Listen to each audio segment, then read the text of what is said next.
안녕하세요. 네, 강태입니다.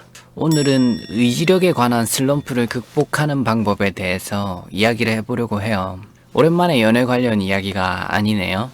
일단 저한테 강택님, 제가 이유 모를 슬럼프가 왔는데 요새 너무 무기력하고 생각만 많아지고 아무것도 하기가 싫어요. 이것 때문에 많이 힘듭니다. 혹시 극복할 만한 좋은 방법이나 그런 것들이 있다면 조언을 해주실 수 있나요? 라는 질문을 받은 적이 있어요. 댓글로 답은 해드렸는데 제가 그때 너무 짧게 답을 해드려가지고 좀 부족한 부분을 보완하고자 이렇게 영상을 찍게 됐습니다. 여튼 슬럼프에도 종류는 굉장히 여러 가지가 있겠지만 이분은 의지력이 문제가 되는 것처럼 보여져서 그 부분을 조금 자세히 다뤄보려고 합니다.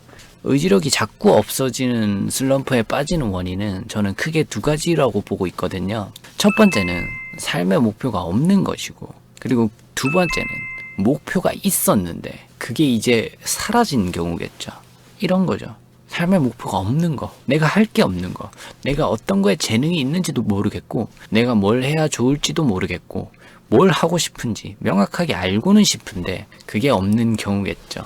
이게 아니라면 무엇인가를 열심히 하다가 뭔가 이제 할 의욕이 없어진 거겠죠. 일단 전자이신 분들은 그냥 남들이 그냥 하는 것을 습관을 만든다는 마인드로 가볍게 접근해서 그냥 해보시는 게 좋아요. 뭐가 되더라도. 왜냐하면 저 문제는 내가 뭘 하고 싶지? 머리로 아무리 생각해도 생각으로 안 보이는 부분들이 너무 많기 때문이에요. 실전이랑 비교했을 때요. 차이가 많이 납니다. 그러니까 뭘 시도를 안 해보고 목표가 자꾸 없다고 얘기하는 것은 어찌 보면 망상에 가까워요. 그리고 만약에 뭐가 하고 싶은 게 생겼다 한들 그걸 집요하게 생각해보고 뭐 검색해보고 여러 방면으로 뭐 알아보고 하는 문제가 더 중요한 것이 아니라 오히려 이런 분들은 그런 고급 정보를 얻더라도 또 지레 겁먹고 실행을 안 해버리게 되는 부작용이 오히려 더 많이 생기거든요. 그래서 저는 뭐든 하는 게 더 낫다고 보는 거죠. 이런 분들한테는. 그냥 쓸데없는 생각이 많은 것은 그냥 멍 때리고 아무것도 안 하는 것과 별반 다를 게 없는 상태일 확률이 높으니까요. 아니 오히려 멍 때리는 것보다 더 안 좋죠. 왜냐면 멍 때리는 사람들은 스트레스라도 덜 받으니까. 어찌 보면 더 안 좋은 거라 볼 수 있죠. 여튼 그 시간에 혼자 탁상 공로를 하고 있는 것보다는 차라리 뭔가를 예열시키고 있는 게 훨씬 좋습니다. 쉽게 예를 들면 이런 거예요. 자동차 운전을 하고 있는데 뭐 제가 시속 70km로 가고 있다고 쳐요. 그러다가 제가 약간 꺾어서 다른 길로 간다고 칩시다. 근데 제가 핸들을 꺾는다고 해서 시속이 제로가 되나요? 아니죠. 조금은 줄어들겠지만 어느 정도 속도가 유지된다고요. 그리고 이미 예열은 되어 있기 때문에 가속 붙이는 시간도 훨씬 짧죠. 이런 역할들을 해요, 실제로. 내가 그냥 남들 다 하는 거라도 열심히 성실히 하고 있으면 내가 하고 싶은 게 생겼을 때 방향을 꺾더라도 그 속도가 확 줄지는 않는다는 겁니다. 그래서 내가 뭐든 좋은 습관으로 열심히 하고 있다면 그걸 방향을 꺾는다고 해서 모든 게 제로가 되는 게 절대 아닙니다. 할 게 없다가 갑자기 할 게 생겼을 때도 도움이 돼요, 실제로. 영향이 아예 없지 않아요.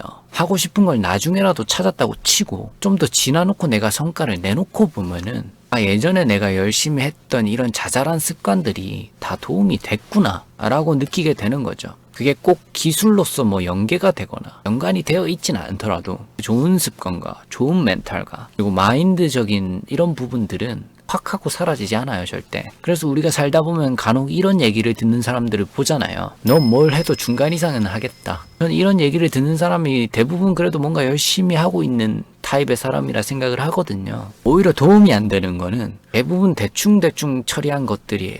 뭐든 대충대충 하고 미루다가 안 해버리고 이래도 흥이고 저래도 흥이고 힐링이나 하자 하면은 문제가 생기죠.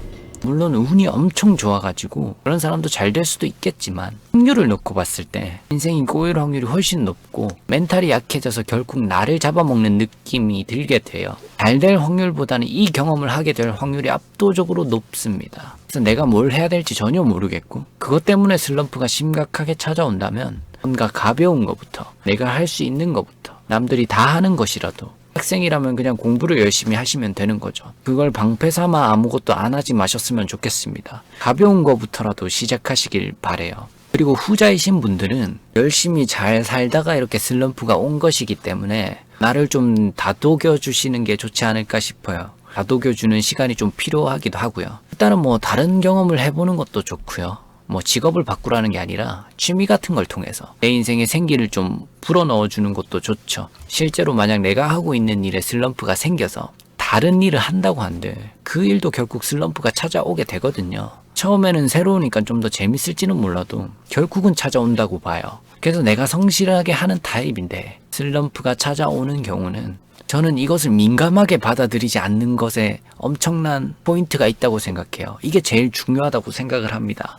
민감하게 받아들이면 받아들일수록 당장 없는 답을 자꾸 만들어내야 되기 때문에 머리만 복잡해질 가능성이 너무 높거든요. 그래서 하시던 일이나 뭐 하시던 게 있으면 그걸 쭉 하시고, 물론 평소보단 힘들겠죠. 그래도 내가 할 거를 다 끝내고 다독여주는 시간을 많이 가지시면 좋지 않을까 생각해요. 새로운 취미를 가지시는 게 저는 진짜 아주 좋은 방법이라 생각을 하거든요. 왜냐하면 슬럼프라는 게 시간이 지나서 저절로 무뎌지는 경우가 매우 많거든요. 오히려 깊게 생각했다가 그 슬럼프의 기간이 길어지는 부작용도 많이 생겨요. 그래서 힘들지만 원래 하던 것처럼 그냥 해보되, 그게 진짜 뭐 6개월이 지나도 뭐 1년이 지나도 계속 힘들고 슬럼프가 없어지지 않는다면 그건 그때 가서 깊게 고민해보는 게 맞지 않나 싶어요.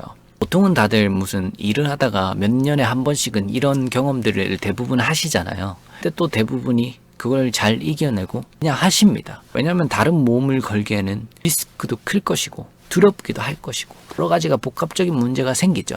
또 제가 남 인생에 대해서 함부로 하기 싫으면 그걸 때려치고 다른 걸 해라 이렇게 말할 수도 없는 거거든요. 그래서 저는 원래 하던 일을 그대로 하되 내 휴식 시간을 더 중요하게 사용하시라는 거죠. 원래 매번 내가 휴식을 취하던 패턴대로 그냥 그렇게만 쉬지 말고 좀 더 활기를 불어 넣어줄 수 있는 그런 취미 같은 것들, 그러니까 내가 그냥 호기심이 땡겨서 배워보고 싶은 게 있더라도 그런 것들을 뭔가 그냥 새로운 취미로 만들어서 한번 배워보고 어느 정도 그것을 통해서 힐링을 하면 되게 좋다고 생각을 해요. 그러면 자연스레 시간도 잘 보낼 수 있고 그 슬럼프가 저절로 무뎌지는 경우가 되게 많거든요. 근데 이 질문은 꼭 해답이 있는 질문은 아니라고 생각해서 저는 이런 답변을 드리고 싶네요. 영상이 도움이 되셨다면 구독하기와 좋아요 부탁드립니다.